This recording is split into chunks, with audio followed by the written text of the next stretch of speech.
बोलो हरि हरि। जब तक हरि नाम नहीं तब तक चैन नहीं, जब तक हरि कृपा नहीं तब तक धन संपत्ति नहीं, जब तक हरि भक्ति नहीं तब तक जीवन में सुख शांति नहीं। श्री हरि का नाम वो संजीवनी है जो मरे हुए भाग्य को भी जिंदा कर देती है, जो निर्धन है उसे धनवान बना देती है, जो दुखी है उसे आनंद से भर देती है, जो दर दर की ठोकरें खा रहा है उसे अपने चरणों में स्थान देती है। कहते हैं जहां हरि का नाम लिया जाता है वहां दरिद्रता ठहरती नहीं, जहां हरि भजन गूंजता है वहां कष्ट टिकते नहीं, और जहां हरि का ध्यान किया जाता है वहां लक्ष्मी स्वयं निवास करती है। अब आप ही बताएं, क्या आप भी अपने जीवन में हरि कृपा चाहते हैं? क्या आप चाहते हैं कि आपकी परेशानियां दूर हों और सुख समृद्धि आपके द्वार पर दस्तक दे? तो श्री हरि की उपासना को समझना जरूरी है। आज हम उसी हरि नाम की महिमा लेकर आए हैं, वो शक्ति जो आपके जीवन को बदल सकती है। बस जुड़े रहिए, क्योंकि श्री हरि की महिमा अपार है और इसे सुनने मात्र से भी पुण्य प्राप्त होता है। लेकिन उससे पहले अगर आप हमारे चैनल मंत्र उपासना पर नए हैं तो अभी सब्सक्राइब करें और घंटी दबाकर ऑल नोटिफिकेशन ऑन करें, ताकि हरि कृपा के ये अमृत वचन आप तक हमेशा पहुंचते रहें। और हाँ, कमेंट में हरि कृपा लिखिए, ताकि भगवान विष्णु का आशीर्वाद जल्द आप तक पहुंचे। अब बिना रुके हरि नाम की महिमा में डूब जाते हैं। ओम श्रीं ह्रीं क्लीं श्रीं लक्ष्मी नारायणाय नमः। ओम श्रीं ह्रीं क्लीं श्रीं लक्ष्मी नारायणाय नमः। ओम श्रीं ह्रीं क्लीं श्रीं लक्ष्मी नारायणाय नमः। ओम श्रीं ह्रीं क्लीं श्रीं लक्ष्मी नारायणाय नमः। ओम श्रीं ह्रीं क्लीं श्रीं लक्ष्मी नारायणाय नमः। ओम श्रीं ह्रीं क्लीं श्रीं लक्ष्मी नारायणाय नमः। ओम श्रीं ह्रीं क्लीं श्रीं लक्ष्मी नारायणाय नमः। ओम श्रीं ह्रीं क्लीं श्रीं लक्ष्मी नारायणाय नमः। ओम श्रीं ह्रीं क्लीं श्रीं लक्ष्मी नारायणाय नमः। ओम श्रीं ह्रीं क्लीं श्रीं लक्ष्मी नारायणाय नमः। ओम श्रीं ह्रीं क्लीं श्रीं लक्ष्मी नारायणाय नमः। ओम श्रीं ह्रीं क्लीं श्रीं लक्ष्मी नारायणाय नमः। ओम श्रीं ह्रीं क्लीं श्रीं लक्ष्मी नारायणाय नमः। ओम श्रीं ह्रीं क्लीं श्रीं लक्ष्मी नारायणाय नमः। ओम श्रीं ह्रीं क्लीं श्रीं लक्ष्मी नारायणाय नमः। ओम श्रीं ह्रीं क्लीं श्रीं लक्ष्मी नारायणाय नमः। ओम श्रीं ह्रीं क्लीं श्रीं लक्ष्मी नारायणाय नमः। ओम श्रीं ह्रीं क्लीं श्रीं लक्ष्मी नारायणाय नमः। ओम श्रीं ह्रीं क्लीं श्रीं लक्ष्मी नारायणाय नमः। ओम श्रीं ह्रीं क्लीं श्रीं लक्ष्मीनारायणाय नमः। ॐ श्रीं ह्रीं क्लीं श्रीं लक्ष्मीनारायणाय नमः। ॐ श्रीं ह्रीं क्लीं श्रीं लक्ष्मीनारायणाय नमः। ॐ श्रीं ह्रीं क्लीं श्रीं लक्ष्मीनारायणाय नमः। ॐ श्रीं ह्रीं क्लीं श्रीं लक्ष्मीनारायणाय नमः। ॐ श्रीं ह्रीं क्लीं श्रीं लक्ष्मीनारायणाय नमः। ॐ श्रीं ह्रीं क्लीं श्रीं लक्ष्मीनारायणाय नमः। ॐ श्रीं ह्रीं क्लीं श्रीं लक्ष्मीनारायणाय नमः। ॐ श्रीं ह्रीं क्लीं श्रीं लक्ष्मीनारायणाय नमः। ॐ श्रीं ह्रीं क्लीं श्रीं लक्ष्मीनारायणाय नमः। ॐ श्रीं ह्रीं क्लीं श्रीं लक्ष्मीनारायणाय नमः। ॐ श्रीं ह्रीं क्लीं श्रीं लक्ष्मीनारायणाय नमः। ॐ श्रीं ह्रीं क्लीं श्रीं लक्ष्मीनारायणाय नमः। ॐ श्रीं ह्रीं क्लीं श्रीं लक्ष्मीनारायणाय नमः। ॐ श्रीं ह्रीं क्लीं श्रीं लक्ष्मीनारायणाय नमः। ॐ श्रीं ह्रीं क्लीं श्रीं लक्ष्मीनारायणाय नमः। ॐ श्रीं ह्रीं क्लीं श्रीं लक्ष्मीनारायणाय नमः। ॐ श्रीं ह्रीं क्लीं श्रीं लक्ष्मीनारायणाय नमः। ॐ श्रीं ह्रीं क्लीं श्रीं लक्ष्मीनारायणाय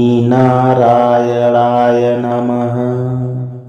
ॐ श्रीं ह्रीं क्लीं श्रीं लक्ष्मीनारायणाय नमः। ॐ श्रीं ह्रीं क्लीं श्रीं लक्ष्मीनारायणाय नमः।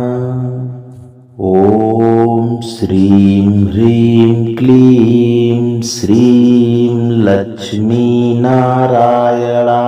नमः। ॐ श्रीं ह्रीं क्लीं श्रीं लक्ष्मीनारायणाय नमः। ॐ श्रीं ह्रीं क्लीं श्रीं लक्ष्मीनारायणाय नमः। ॐ श्रीं ह्रीं क्लीं श्रीं लक्ष्मीनारायणाय नमः। ॐ श्रीं ह्रीं क्लीं श्रीं लक्ष्मीनारायणाय नमः। ॐ श्रीं ह्रीं क्लीं श्रीं लक्ष्मीनारायणाय नमः। ॐ श्रीं ह्रीं क्लीं श्रीं लक्ष्मीनारायणाय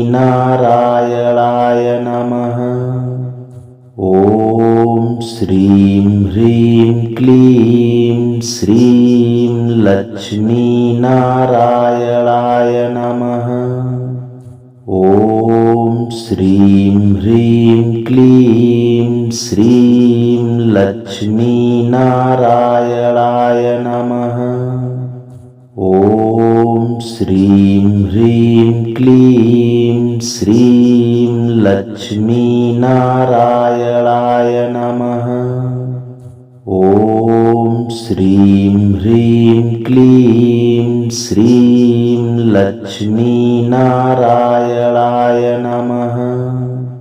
ॐ श्रीं ह्रीं क्लीं श्रीं लक्ष्मीनारायणाय नमः।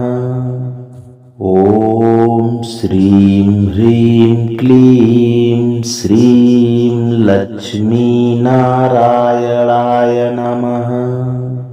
ॐ श्रीं ह्रीं क्लीं श्रीं लक्ष्मीनारायणाय नमः। ॐ श्रीं ह्रीं क्लीं श्रीं लक्ष्मीनारायणाय नमः। ॐ श्रीं ह्रीं क्लीं श्रीं लक्ष्मीनारायणाय नमः। ॐ श्रीं ह्रीं क्लीं श्रीं लक्ष्मीनारायणाय नमः। ॐ श्रीं ह्रीं क्लीं श्रीं लक्ष्मीनारायणाय नमः। ॐ श्रीं ह्रीं क्लीं श्रीं लक्ष्मीनारायणाय नमः। ॐ श्रीं ह्रीं क्लीं श्रीं लक्ष्मीनारायणाय नमः। ॐ श्रीं ह्रीं क्लीं श्रीं लक्ष्मीनारायणाय नमः। ॐ श्रीं ह्रीं क्लीं श्रीं लक्ष्मीनारायणाय नमः। ॐ श्रीं ह्रीं क्लीं श्रीं लक्ष्मीनारायणाय नमः। ॐ श्रीं ह्रीं क्लीं श्रीं लक्ष्मीनारायणाय नमः। ॐ श्रीं ह्रीं क्लीं श्रीं लक्ष्मीनारायणाय नमः। ॐ श्रीं ह्रीं क्लीं श्रीं लक्ष्मीनारायणाय नमः। ॐ श्रीं ह्रीं क्लीं श्रीं लक्ष्मीनारायणाय नमः। ॐ श्रीं ह्रीं क्लीं श्रीं लक्ष्मीनारायणाय नमः। ॐ श्रीं ह्रीं क्लीं श्रीं लक्ष्मीनारायणाय नमः। ॐ श्रीं ह्रीं क्लीं श्रीं लक्ष्मीनारायणाय नमः। ॐ श्रीं ह्रीं क्लीं श्रीं लक्ष्मीनारायणाय नमः। ॐ श्रीं ह्रीं क्लीं श्रीं लक्ष्मीनारायणाय नमः। ॐ श्रीं ह्रीं क्लीं श्रीं लक्ष्मीनारायणाय नमः।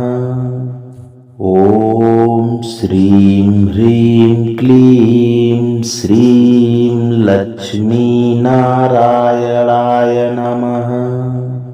ॐ श्रीं ह्रीं क्लीं श्रीं लक्ष्मीनारायणाय नमः। ॐ श्रीं ह्रीं क्लीं श्रीं लक्ष्मीनारायणाय नमः।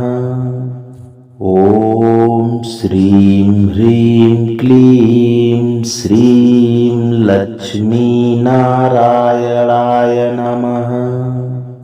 ॐ श्रीं ह्रीं क्लीं श्रीं लक्ष्मीनारायणाय नमः। ॐ श्रीं ह्रीं क्लीं श्रीं लक्ष्मीनारायणाय नमः। ॐ श्रीं ह्रीं क्लीं श्रीं लक्ष्मीनारायणाय नमः। ॐ श्रीं ह्रीं क्लीं श्रीं लक्ष्मीनारायणाय नमः। ॐ श्रीं ह्रीं क्लीं श्रीं लक्ष्मीनारायणाय नमः। ॐ श्रीं ह्रीं क्लीं श्रीं लक्ष्मीनारायणाय नमः। ॐ श्रीं ह्रीं क्लीं श्रीं लक्ष्मीनारायणाय नमः। ॐ श्रीं ह्रीं क्लीं श्रीं लक्ष्मीनारायणाय नमः। ॐ श्रीं ह्रीं क्लीं श्रीं लक्ष्मीनारायणाय नमः।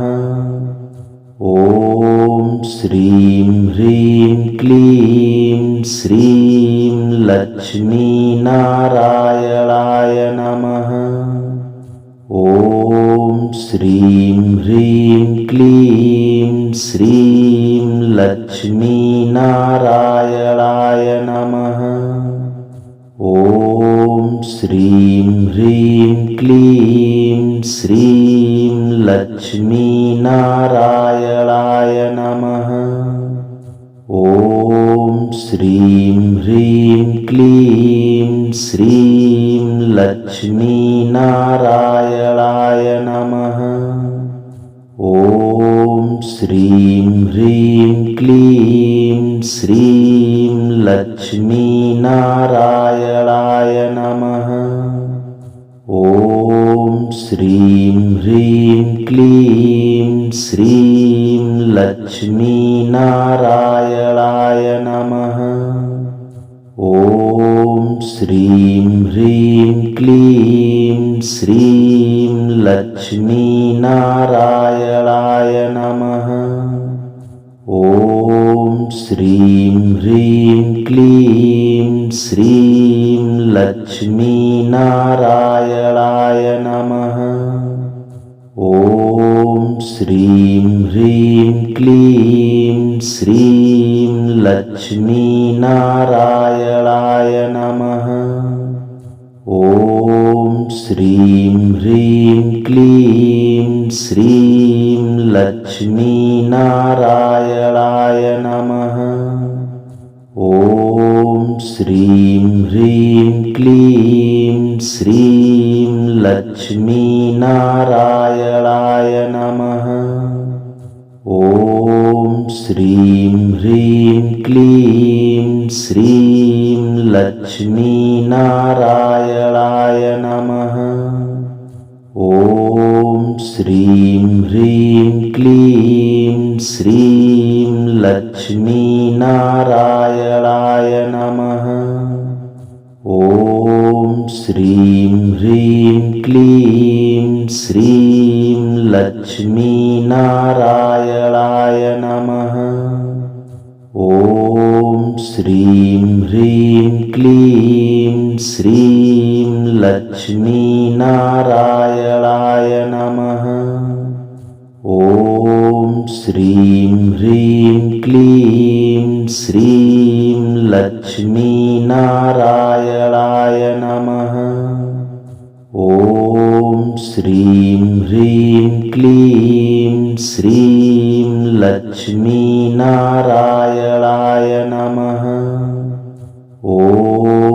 श्रीं ह्रीं क्लीं श्रीं लक्ष्मीनारायणाय नमः।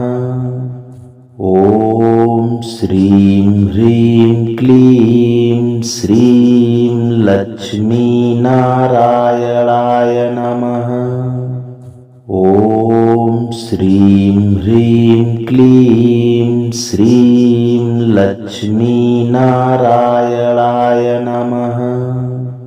ॐ श्रीं ह्रीं क्लीं श्रीं लक्ष्मीनारायणाय नमः। ॐ श्रीं ह्रीं क्लीं श्रीं लक्ष्मीनारायणाय नमः। ॐ श्रीं ह्रीं क्लीं श्रीं लक्ष्मीनारायणाय नमः। ॐ श्रीं ह्रीं क्लीं श्रीं लक्ष्मीनारायणाय नमः। ॐ श्रीं ह्रीं क्लीं श्रीं लक्ष्मीनारायणाय नमः। ॐ श्रीं ह्रीं क्लीं श्रीं लक्ष्मीनारायणाय नमः। ॐ श्रीं ह्रीं क्लीं श्रीं लक्ष्मीनारायणाय नमः। ॐ श्रीं ह्रीं क्लीं श्रीं लक्ष्मीनारायणाय नमः। ॐ श्रीं ह्रीं क्लीं श्रीं लक्ष्मीनारायणाय नमः। ॐ श्रीं ह्रीं क्लीं श्रीं लक्ष्मीनारायणाय नमः।